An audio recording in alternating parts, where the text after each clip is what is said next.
so excited to have you on the show. Welcome to the Mental Margarita Show. Cindy and Emil Molin of Cove Mesa Vineyard, Winery and Tasting Room of Cornville, Arizona. How are you both today? We're doing great. Thank you. We're happy to be on with you. And we're excited to be telling your story. People get a chance to meet you now. This is part of an exciting travel series where we're going to be coming out to explore Sedona. We want the audience to see all the wonderful things they can do when they come to town. And we want wine tasting to definitely be part of that experience. We want them to come see you over at Cove Mesa. And we're going to go into a little bit more detail about your winery, your tasting room, the wine award-winning wines, and so much more that you have going on. But let's go back to the beginning, though. Where are you both originally from, and how did you two meet and get together? I'm from Indianapolis. And I'm from Pittsburgh, Pennsylvania.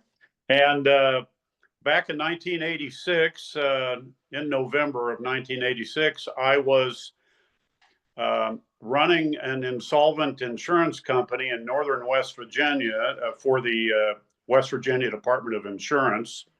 I had been appointed by the court to take over this company.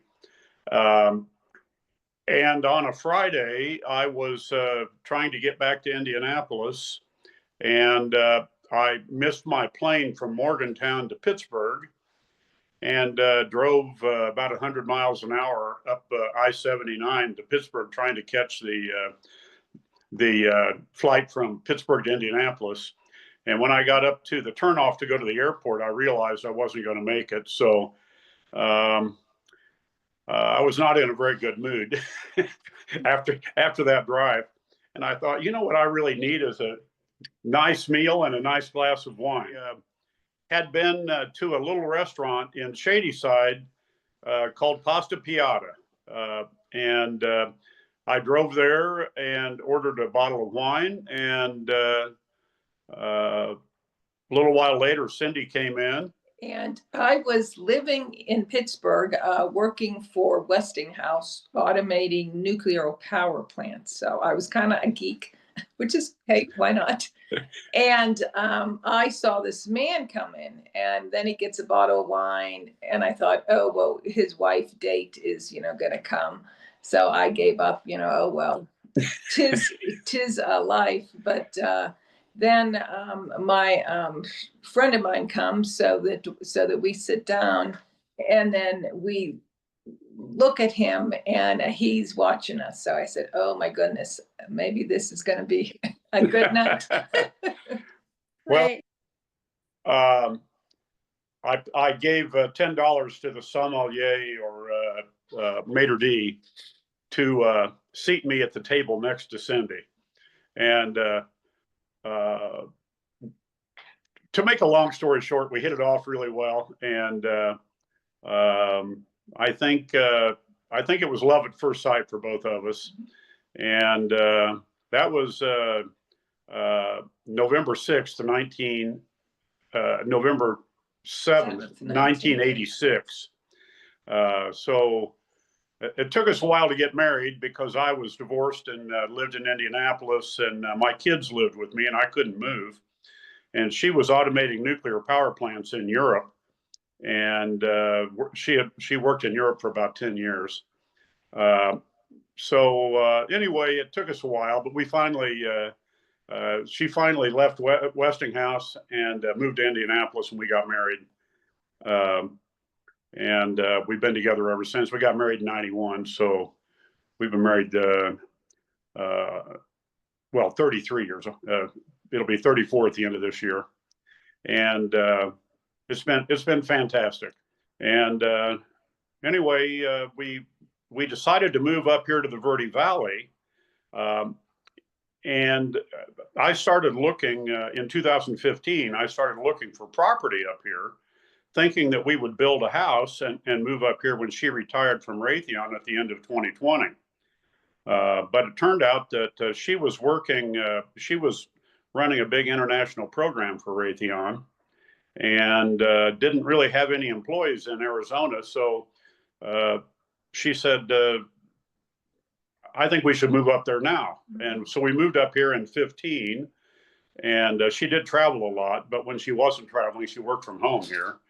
And we bought a house on Cove Mesa where we later planted grapevines all around the house. So I had 5,000 vines. 5,000 vines.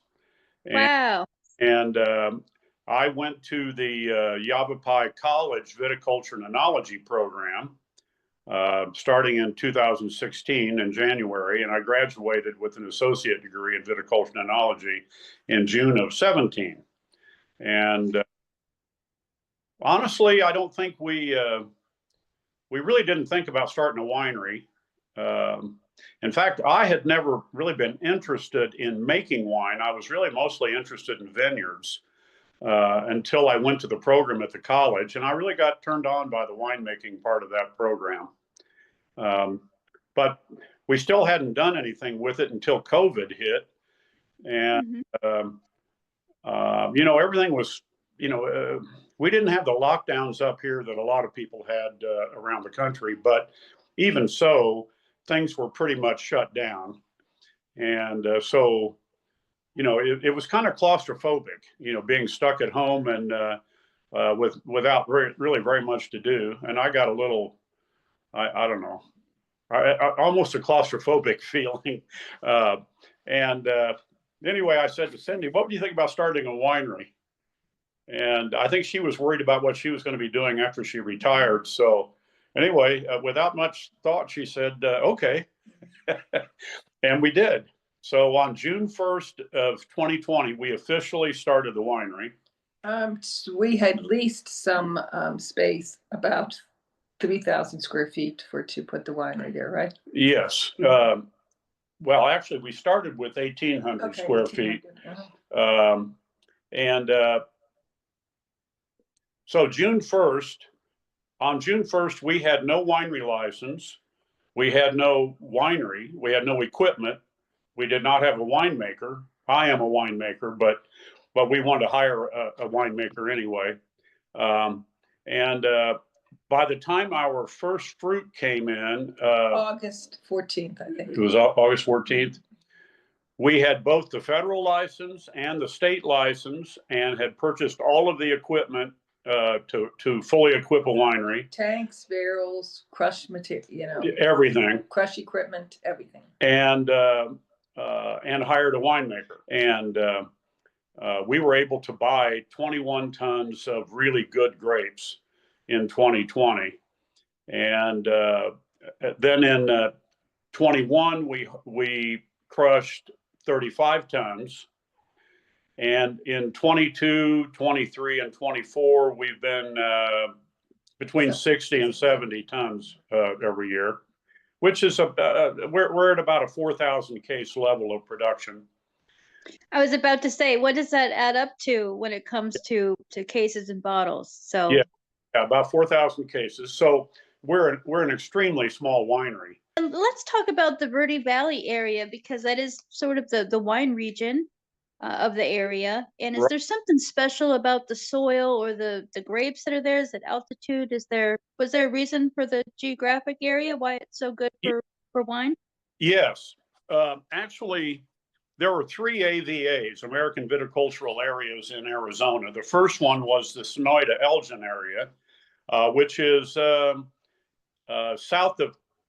south and west of Tucson. And the second one, and that one I think is about 25 years old, maybe older than that. It's southeast of Tucson, yeah, sorry. Southeast of Tucson, yeah, I'm sorry. And then, and there are a number of wineries there. And then there is a newer area that received its AVA about, I think, 7 years ago.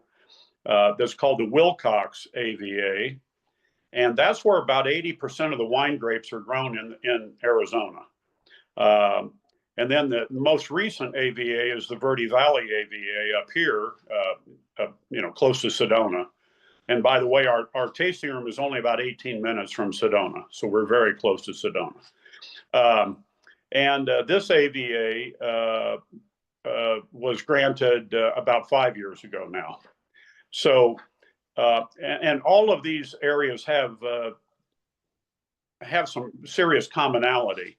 That is, they're all high country desert. So the vineyards up here in the Verde Valley are all, I think, all above maybe 3,300 feet of elevation. My vineyards are 3,650. We have the largest diurnal shift. That is the difference between the cold morning temperature and the hot afternoon temperature. That's called the diurnal shift. We have the largest diurnal shift of any wine growing region in the world other than Mendoza down in Argentina. And it's that diurnal shift that allows us to grow really high quality grapes in the hot climate that Arizona has. It gets very cool at night. It's not uncommon at all to have a 40 to 45 degree shift between day and night temperatures. Without that, I mean, for example, Florida, which is hot in the daytime in the summer, but it's also hot at night. There's no diurnal shift there, or a very small one. And as a result, that's not a good place to grow grapes. The same is true of Texas. Texas has a big wine industry, but Texas wine is not as good as Arizona's. And it's not that they don't have great winemakers. It's just that the grapes aren't as good. They cannot grow as good as grapes there. And I would say mainly it is because they do not have the diurnal shift that we do. So anyway, that's the primary reason why we can grow good grapes here. I think the soil and everything is also very good. And the fact that it's a desert means that for the most part, we can control the water because such a wide range of grapes do so well here that the wineries really enjoy making a much broader range of wines. And I think it's one of the things that makes Arizona really, really interesting as a wine region. Because people who are used to going to wineries in California, where they only maybe a region only has 3 or 4 grapes, they'll come here where we have 25 grapes. In our tasting room, we have Tannats, Gracianos from Spain, which make beautiful, beautiful wine here. Sangiovese. Petit Verdot, which is a Bordeaux grape, does extraordinarily well here. Cabernet Franc, Tempranillo from Spain. And speaking of that, that was one of your award winners. Let's talk about some of your award-winning wines. What are your signature wines, your most requested, that have kind of been hitting the award? Yeah. So to be honest, all of our wines have won awards. And even, top awards. Our Graciano this year at the Arizona Governor's Cup was a finalist for the Governor's Cup. Our Tempranillo was best in class and was also a finalist. Peak Pool, the one was best in class, the one won gold. Yeah, we had 2 Peak Pools. Anyway, just to tell you, show you how consistently good our wines are. In December, the San Francisco International Wine Competition took place. We won double gold, 5 golds, 16 silvers, and 8 bronze. Mm-hmm. And then a month later, the San Francisco Chronicle competition took place. And we won 6 golds, 19 silvers, and 6 bronze. And I mean, that's all of our wine that we submitted won awards. And then the Arizona Governor's Cup took place in, I guess the tasting was in late January. But the awards were announced on March 1st. And we won 3 best in class, had 2 wines that were finalists for the Governor's Cup. For the best wine. For the best wine in the state. And 3 golds. Yeah. Anyway, And like 18. So you were asking, so for example, one of the judges' favorite wine of the competition was our Sangiovese. And one of them was the Tempranillo. One was the Tempranillo, one was the Graciano. But I think when people come to our tasting room, they don't have to avoid their favorite grape varietals because every one of our wines is extremely well made. And so we have people who have come, our tasting room's been open, our fancy tasting room's been open for 2 years, 2.5 years. And there are people who come just for Sangiovese. They love our Sangiovese. They say it's the best in the state, and they come for our Sangiovese. Other people say our Tempranillo is the best in the state, and they come for our Tempranillo. Well, that's an Italian grape and a Spanish grape. People love our Cabernet Sauvignon. People love the rosés. This past week, a person from Massachusetts just bought a case of rosé. They got the order. I said, wow. I said, I don't even know this person. You know what I mean? But a case of rosé. So, hey. All of our rosés have won double golds. Done very well. Yeah. So anyway, it's, I really, people come into the tasting room all the time and they ask me what my favorite wine is. And I really don't want to tell them. First of all, I really drink a wide range of our wines. But the other thing is I have been an extremely serious wine drinker for 47 years. And I don't expect people who come in to have the same palate I have. Mm-hmm. And so I hate to tell them what my favorite is because chances are pretty high that that's not going to be their favorite. you know?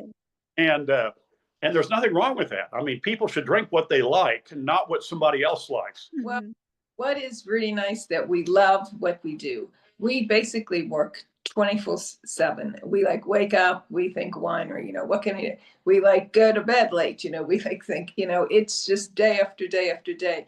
But luckily we both love what that we do. We love working together almost all the time. Yeah. Almost all the time.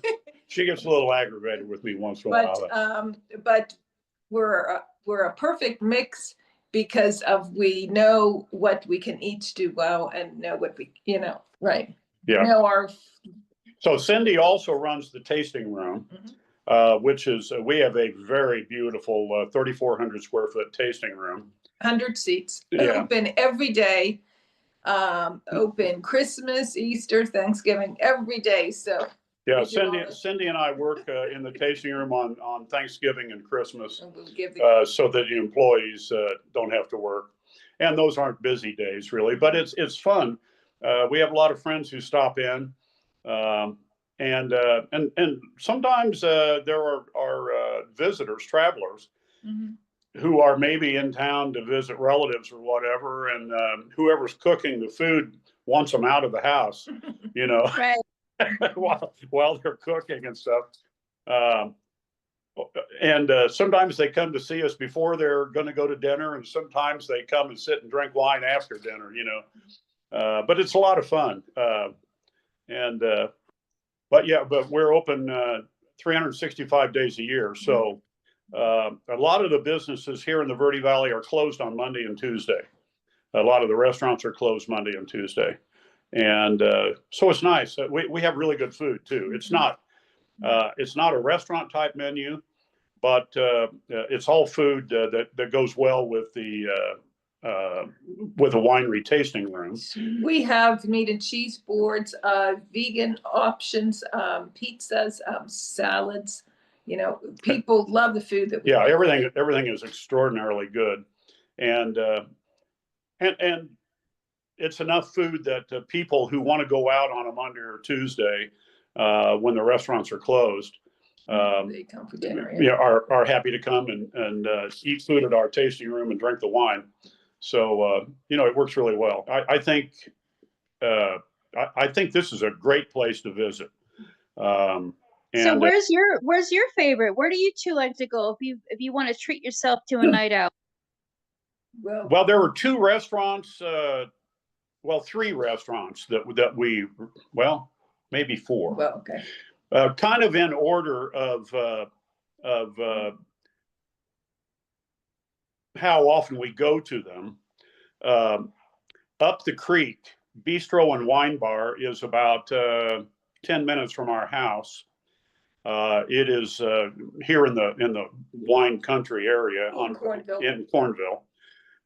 It's a fantastic restaurant with a great wine list, and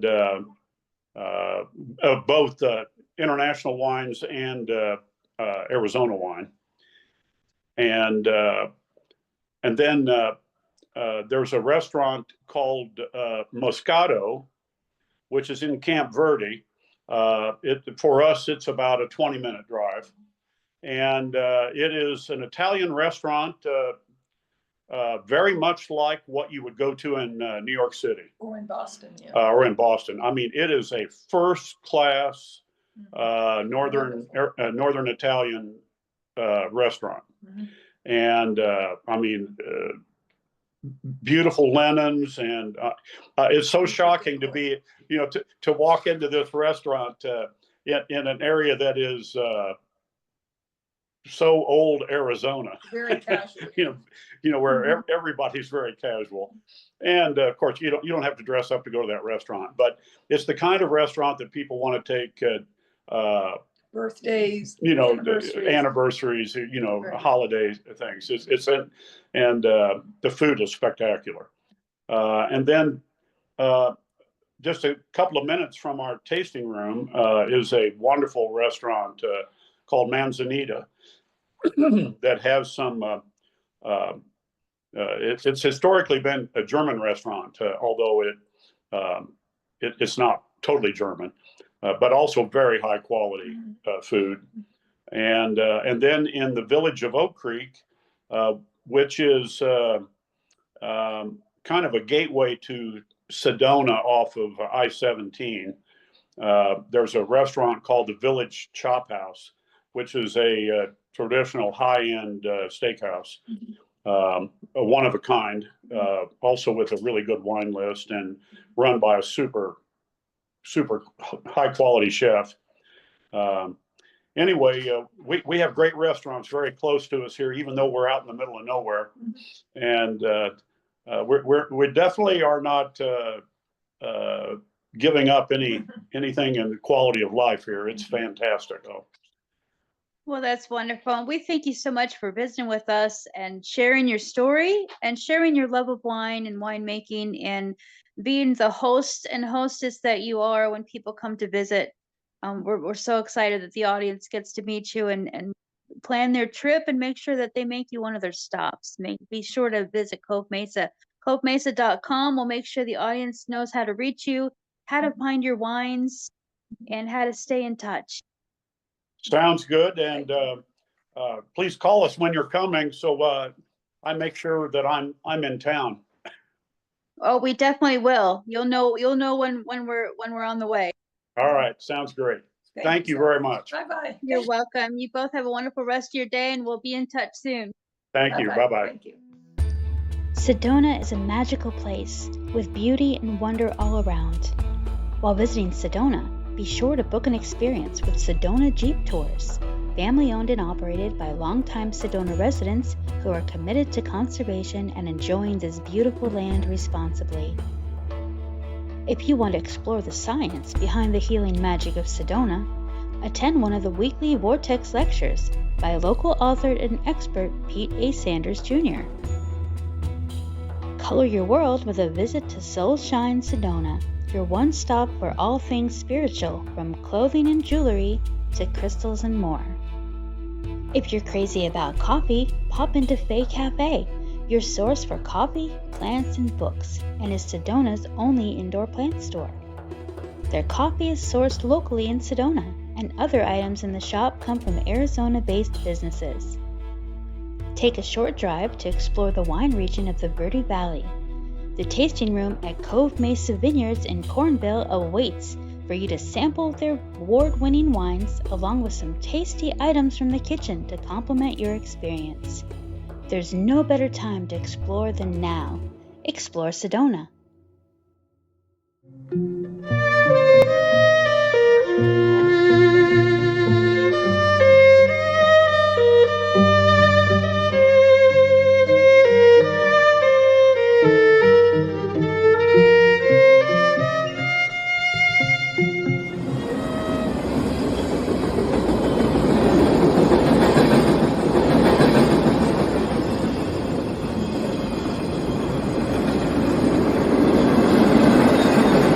Attention business owners, get your messages to Pahrump and Nye County by advertising with KNYE 95.1 FM, the big voice of Pahrump and Nye County. Call 775-537-6100. That's 775-537-6100. Curiosity didn't kill the cat, it just went to Coppercat Books, Henderson's only independent bookstore with the largest selection of books, movies, gifts, graphic novels, and more. Coppercat Books is located at 1570 West Horizon Ridge Parkway, Suite 170, Henderson, Nevada. For more information, call 702-567-2666 or visit coppercatbooks.com.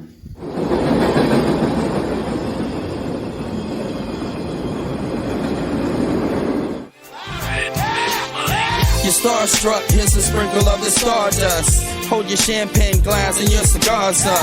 See the guys with mob ties drive the cars up. Bright lights, most nights they buy the bars up. Candy-coated Chevy cars on the highway. It's Frankie Baby, it's on and this is my way. Dean Martin at the Sands this Friday. With Sammy Davis, here's a little hint where I stay.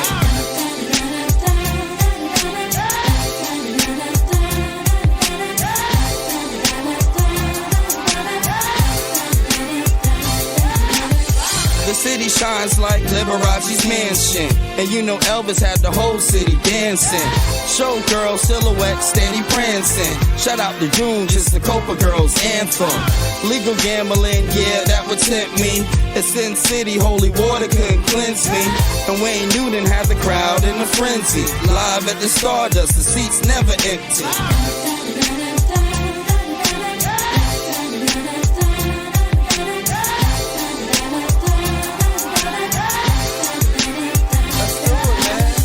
Now if you having a good time in Las Vegas, at the count of 3, I want to hear you scream, Viva Las Vegas. Ready? 1, 2, 3. Viva Las Vegas! And Main Street was the official local beer stop. Enough slot machine noise to make your ears pop. The cigarette girls walking souvenir shops. While Red Fox had them laughing till the tears drop. Before Steve got a win at the right time.